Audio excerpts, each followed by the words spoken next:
नमस्कार, मैं हूं मोबिना महक और आप देख रहे हैं डी डिजिटल न्यूज पर इस वक्त की खबर। उत्तर प्रदेश के जनपद संभल के चंदोसी कोतवाली क्षेत्र में एक दिल दहला देने वाली वारदात का खुलासा हुआ है।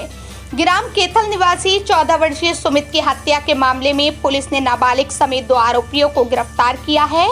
पुलिस के अनुसार 25 अगस्त की शाम सुमित अपने घर से घूमने निकला था, लेकिन देर रात तक वापस नहीं लौटा। 26 अगस्त की सुबह जंगल से उसका शव बरामद होने पर सनसनी फैल गई और पुलिस जांच में सामने आया कि सुमित का अपने मित्र सनोज से विवाद चल रहा था। सुमित सनोज की बहन से प्रेम करता था और उसकी बहन से शादी करना चाहता था। इसी रंजिश में सनोज ने अपने साथी गोविंद पुत्र गिरिराज और एक नाबालिग के साथ मिलकर सुमित को जंगल बुलाया और उसकी बेरहमी से गला रेत कर हत्या कर दी। वारदात के बाद शव और हथियार जंगल में फेंक दिए। एसपी संभल के निर्देशन में गठित पुलिस टीम ने त्वरित कार्यवाही करते हुए अभियुक्त गोविंद और एक नाबालिग को गिरफ्तार कर लिया है। पुलिस ने आरोपियों की निशानदेही पर हत्या में प्रयुक्त आला कत्ल छुरा भी बरामद कर लिया है। उसके खुलासे से पूरे क्षेत्र में सनसनी व दहशत का माहौल है। आइए देखते हैं खबर संवाददाता गौरव शर्मा की रिपोर्ट। पूरा मामला है देखिए, दिनांक 26 तारीख को चंदोसी के ग्राम कैथल में एक डेड बॉडी मिलती है, जिसकी सूचना मिलती है 112 के माध्यम से। मेरे इंस्पेक्टर चंदोसी मोहित, सीओ चंदोसी अनुज चौधरी, कप्तान साहब, एसओजी प्रभारी रामवीर जी, सभी लोग मौके पे पहुंचते हैं। मौके पे गहराई से छानबीन होती है, फॉरेंसिक यूनिट भी बुलाई जाती है। तो पता चलता है कि गांव का ही एक छात्र, एक लड़का जो वहाँ पे हाई स्कूल का छात्र था, जो चंदोसी इंटर कॉलेज का, जिसका नाम सुमित था, उसकी वो डेड बॉडी थी, जिसकी प्रथम दृष्टया गला रेत कर हत्या हुई थी। पास में एक ग्लव्स पड़ा हुआ था, एक ग्लव्स मिला हुआ था। उसके बाद घटनास्थल को सील कर दिया जाता है और गहराई से उसका परीक्षण होता है, मुकदमा पंजीकृत किया जाता है। पूरी टीम, मेरी एसओजी टीम कप्तान साहब के नेतृत्व में जो एसओजी टीम है वो, और अब इंस्पेक्टर चंदोसी, मेरे सीओ साहब, सब लोग बहुत गहराई से इसका विश्लेषण करते हैं और बहुत गहनता से इसकी पूरी इन्वेस्टिगेशन की जाती है। इन्वेस्टिगेशन के दौरान ये तथ्य सामने आते हैं कि गांव के ही, उसके साथ के ही गांव के आसपास के रहने वाले 2-3 लड़के इसमें सम्मिलित हैं, जिसमें एक लड़का नाबालिग है, जिसको यहाँ हम लोगों ने प्रस्तुत नहीं किया है और उसके नाम को भी हम लोगों ने इसमें प्रेस नोट में नहीं दिया हुआ है। वो बच्चा हमारी कस्टडी में है, जिसको हम लोग जुवेनाइल केंद्र में भेजेंगे और बाल सुधार गृह भेजा जाएगा। जो दूसरा लड़का जो आपके सामने प्रस्तुत है, इसका नाम गोविंद है, जो बेसिकली ये 18 से 20 साल के बीच इसकी उम्र है, जो इसके आधार कार्ड से हमको डाटा मिला।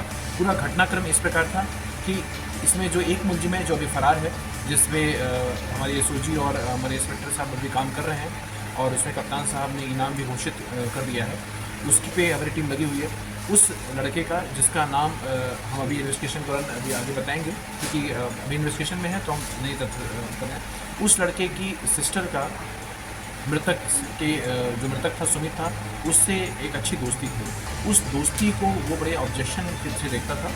वो लड़का जो भी फरार है, उसके आपराधिक इतिहास भी है। उसके बाद उसने अपने दोस्तों के साथ, जिसमें एक गोविंद है और दूसरा जो नाबालिग छात्र है, इसके साथ ये प्लान करता है कि अब हम इस लड़के को जिंदा नहीं रहने देंगे। उसी के तहत उस दिन ये लोग साथ में चाउमीन खाते हैं। इसको बुलाया जाता है, बुलाकर खेत में गाँव के नज़दीक ही इन लड़कों द्वारा, एक लड़के द्वारा उसका सिर पकड़ा जाता है, एक लड़के द्वारा उसका पैर पकड़ा जाता है और जो मुख्य अभियुक्त है, जो अभी हमारी कस्टडी में आना है, उसके द्वारा गला रेत कर उसकी हत्या कर दी जाती है। उसकी जो सारी एविडेंसेस हैं, जो मेडिकल एविडेंस हैं, वो हमें जिस लड़के द्वारा उसका गला पकड़ा गया था, उसकी गर्दन को पकड़ा गया था, उसके हाथ से भी निकलता है। आप गोविंद के हाथ को देखेंगे तो इसके हाथ में भी चोट की निशानी, जो उसने गर्दन पकड़ रखी थी। जब उसने वार किया तो उस वार के जो उसके स्केचेस थे, जो कट के स्केचेस थे, वो उसके हाथ में दिए हैं। हम इसका भी मेडिकल करा रहे हैं, उसको एविडेंस के रूप में कलेक्ट करेंगे। साथ में जो ग्लव्स है और जो चाकू है, वो वहाँ मौके से बरामद किया गया है। इन्वेस्टिगेशन जारी है और मुख्य अभियुक्त को के लिए हमारी जो एसओजी टीम है, रामवीर जी के नेतृत्व में, इंस्पेक्टर चंदोसी मोहित के नेतृत्व में, कप्तान साहब के पर्यवेक्षण में उसकी तलाश जारी है। शीघ्र ही हम उसको भी गिरफ्तार करके प्रस्तुत करेंगे, जुडिशियल कस्टडी के लिए भेजेंगे। पूरी इस घटनाक्रम में कप्तान साहब ने पूरी टीम के लिए 10,000 रुपये इनाम की घोषणा की। सर, सुमित की हत्या के पीछे वजह क्या आई अब तक सामने? जो सुमित थी, सुमित का जो मेन अभियुक्त है हमारा, उसकी सिस्टर के साथ एक अच्छी दोस्ती, ये दोस्ती को ही उसने ऑब्जेक्शन के रूप में लिया और उसको बहुत उसने प्लान कर लिया कि हम इसको क्या, उसने 2 बार समझाया भी था, 2 दिन रात पहले उसने समझाया भी था। उसके बाद भी उसको फिर एहसास हुआ कि समझाने से सुमित की दोस्ती और ये नहीं टूटेगी, खत्म होगी, तो उसने क्या कहते हैं मारने का प्लान किया। मृतक सुमित और आरोपी की बहन के बीच प्रेम संबंध है, एक अच्छी दोस्ती हम कह सकते हैं। अभी बच्चे हैं तो हम बहुत ज़्यादा इस पर टिप्पणी नहीं कर सकते।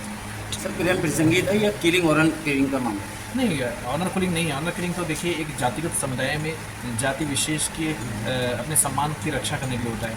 ये तो अपनी बहन की दोस्ती को बर्दाश्त नहीं कर पाया और उस दोस्ती को आप कोई भी उसका शब्द दे सकते हैं। उसके भी सब काफ़ी छोटे बच्चे हैं। जो बच्चा जो जैसे बेटा वो भी हाई स्कूल का छात्र था, नाबालिग था, जो किशोर था, तो इसलिए जो भी उनकी दोस्ती थी उसको उसने ऑब्जेक्शन लिया और उसने उसको कार्रवाई की। क्या ये आरोपी जो पकड़ा गया है ये भी पढ़ते हैं या कुछ नहीं, ये भी पढ़ते हैं, ये भी पढ़ते थे। पढ़ने के बाद अब ये लोग गाँव में खेती और इन सब में शामिल थे। ठीक, थैंक यू।